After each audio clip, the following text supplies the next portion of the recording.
بسم اللہ الرحمن الرحیم۔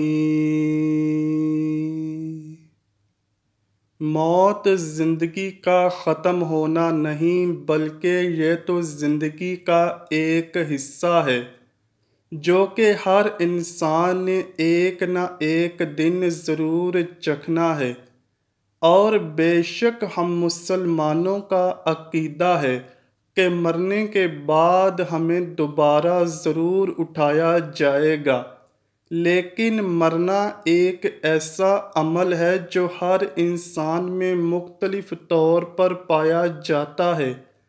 ہر انسان پر موت برحق ہے، اور موت کے آنے کے طریقے بھی سب کے لیے مختلف ہیں، لیکن موت کی چند ایک نشانیاں سائنسدانوں نے تحقیق کے بعد جان لی ہیں کہ جن سے ہر انسان کو موت سے پہلے دوچار ہونا ہے۔ جب موت بندے کو آ گھیرتی ہے تو اس کا رابطہ اس دنیا فانی سے آہستہ آہستہ ختم ہونا شروع ہو جاتا ہے، جس سے قریب بیٹھے ہوئے لوگوں کو مرنے والے شخص میں موت کی نشانیاں نظر آنے لگتی ہیں۔ آئیے انہی نشانیوں کا ذکر کرتے ہیں کہ جو سائنسی طور پر موت سے پہلے ظاہر ہونے لگتی ہیں۔ سب سے پہلی تو نشانی یہ ہے کہ مرنے والے کی بھوک اور پیاس 40 دن پہلے ہی ختم ہو جاتی ہے، کیونکہ جسم کو توانائی کی ضرورت نہیں رہتی، اس لیے خوراک کی طلب بھی ختم ہو جاتی ہے۔ مرنے والے کی آنتیں بند ہونا شروع ہو جاتی ہیں، جس کی وجہ سے پانی پیٹ کے اندر نہیں جاتا تو اس کی پیاس بھی نہیں بجھتی، اس لیے مرنے والے کے ہونٹ خشک ہوتے ہیں۔ اس لیے پاس بیٹھے ہوئے لوگوں کو چاہیے کہ اس کو روئی یا چمچ کے ذریعے پانی پلائیں۔ موت سے پہلے ظاہر ہونے والی دوسری نشانی یہ ہے کہ انسان کی حاجات ختم ہو جاتی ہیں۔ موت سے چند گھنٹے پہلے انسانی جسم چلنا پھرنا بند کر دیتا ہے، اس کے جسم سے طاقت ختم ہونا شروع ہو جاتی ہے، وہ پیشاب و پخانہ کرنے کی ہمت نہیں رکھتا، اس کا جسم کمزوری کی وجہ سے کانپنا شروع ہو جاتا ہے، وہ جسم میں حد سے زیادہ درد محسوس کرتا ہے، درد کی وجہ سے کراہنا شروع ہو جاتا ہے، اور اس کی آنکھوں سے آنسو بہنا شروع ہو جاتے ہیں۔ سائنسدانوں نے جو تیسری نشانی بتائی ہے وہ یہ ہے کہ مرنے والے شخص کی نیند میں اضافہ ہوتا چلا جاتا ہے، جس کی وجہ سے وہ زیادہ تر نیند ہی محسوس کرتا رہتا ہے، اس کے جسم میں میٹابولزم کی کمزوری ہو جاتی ہے، جس وجہ سے وہ بے ہوشی میں ہی رہتا ہے۔ چوتھی نشانی یہ ہے کہ موت سے قبل دل کی دھڑکن بے ترتیب ہو جاتی ہے، نبض کو ہاتھ لگانے سے بمشکل محسوس کرنا پڑتا ہے، کیونکہ جسم کے حصے کام کرنا چھوڑ رہے ہوتے ہیں۔ پانچویں نشانی یہ ہے کہ مرنے والے کے جسم کا درجہ حرارت اور بلڈ پریشر کم ہونا شروع ہو جاتا ہے۔ چھٹی نشانی یہ ہے کہ مرنے والا کسی بھی چیز کو محسوس کرنا بند کر دیتا ہے، اس کا جسم ٹھنڈا ہو جاتا ہے اور جسم کا رنگ تبدیل ہونا شروع ہو جاتا ہے۔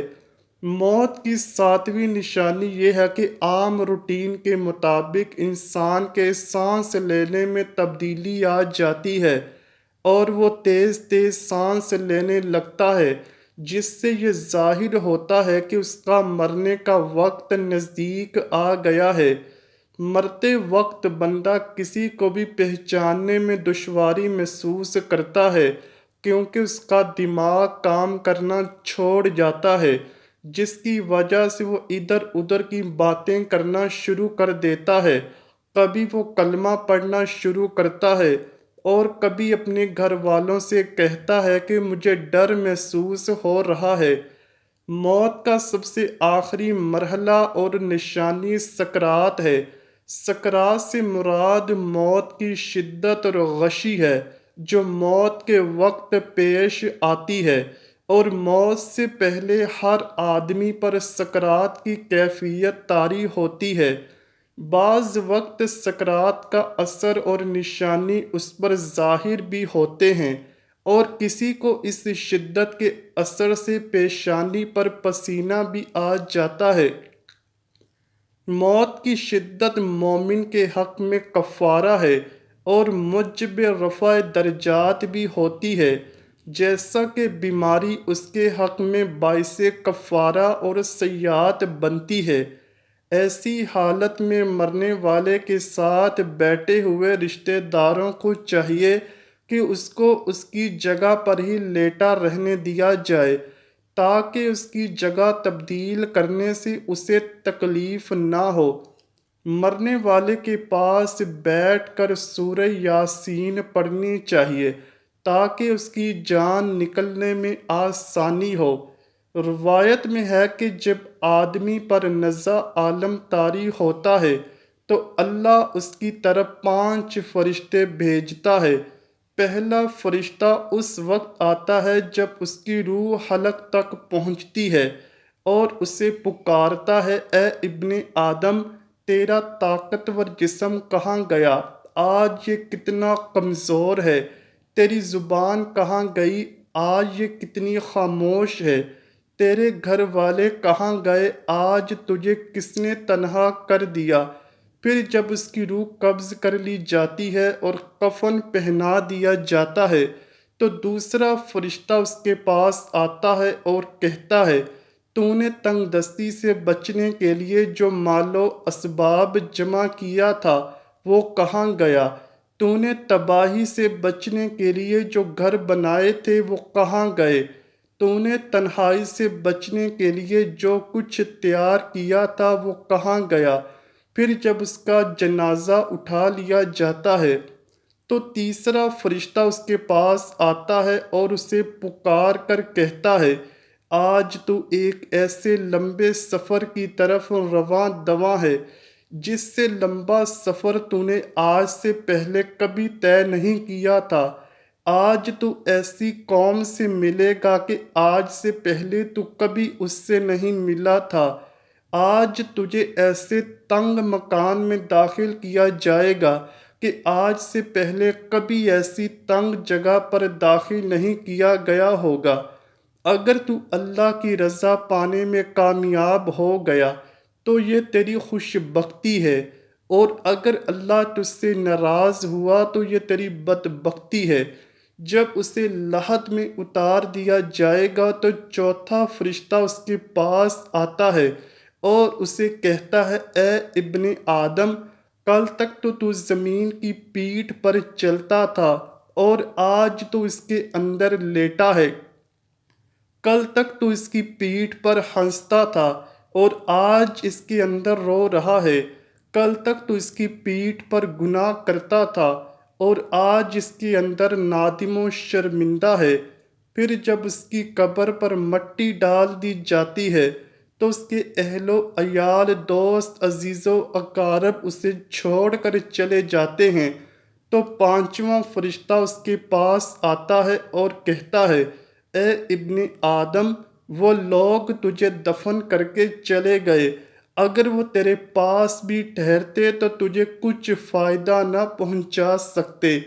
آج یا تو جنت کے اعلیٰ باغات کی طرف بھیجا جائے گا یا بھڑکتی ہوئی آگ میں داخل کر دیا جائے گا۔ ہمیں چاہیے کہ ہم اس دنیا فانی کی خواہشات کو ختم کر کے آخرت کی فکر کریں۔ ہم دنیا میں نیک کام کریں اور ایک دوسرے کا دل نہ دکھائیں۔ کسی کو ایسی تکلیف نہ دیں کہ وہ آپ کی وجہ سے پریشان ہو۔ ہمیں نیک کام کرنے چاہیے اور ہر وقت اپنے رب تعالیٰ سے ڈرتے رہنا چاہیے۔ یہی عمل ہماری بخشش کا ذریعہ ہے، جیسا کہ پیارے نبی حضرت محمد صلی اللہ علیہ وآلہ وسلم نے فرمایا، مومن وہ ہے جس کے ہاتھ اور زبان سے دوسرے محفوظ رہیں۔ اللہ پاک ہم سب کو نیک کام کرنے کی توفیق عطا فرمائے اور بروز قیامت ہمیں نبی کریم صلی اللہ علیہ وآلہ وسلم کی شفاعت نصیب فرمائے۔ آمین یا رب العالمین۔ امید کرتا ہوں کہ آپ کو ویڈیو ضرور پسند آئی ہوگی۔ اگر ویڈیو پسند آئی ہے تو ویڈیو کو لائک کیجئے، شیئر کیجئے اور چینل کو لازمی سبسکرائب کیجئے۔ کمنٹ سیکشن میں اپنی رائے کا اظہار بھی ضرور کیجئے گا۔ ملتے ہیں اگلی ویڈیو میں، تب تک کے لیے اللہ حافظ۔